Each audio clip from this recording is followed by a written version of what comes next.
Hi, I'm Ben. Welcome to my channel. So if you saw my last video, you saw that I got a package of goodies from Big Vic, and I want to tackle one of them. It's this perfect handle screwdriver.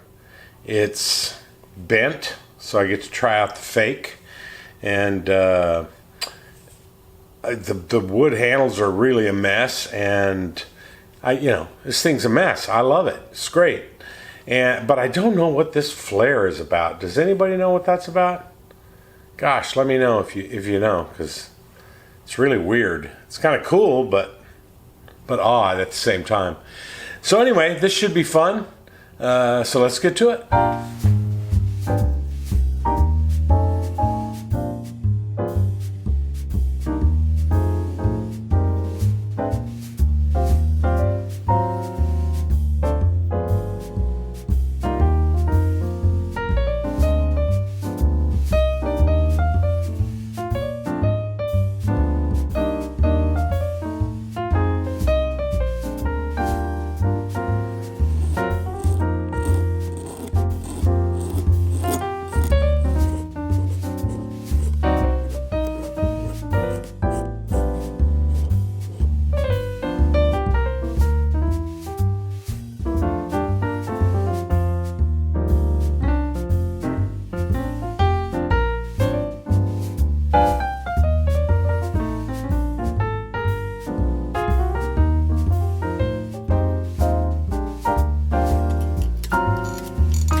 Well, that turned out pretty good. I'm happy with it. And now I wanted to change the handles, but then I started thinking, man, that'll turn this thing into a major headache. And right now I'm having fun, so let's just go with that. I figured out what this flare is. I think it's just a embellishment because it feels good when your thumb's there. It's kind of like I don't know what they call it, like on a sword or a knife, where they have that thing that sticks out to keep you from. It feels kind of like that, like you've got something to grab onto. Hilt. Anyway, so I hope you enjoyed it. I enjoyed doing it, and we'll see you next time.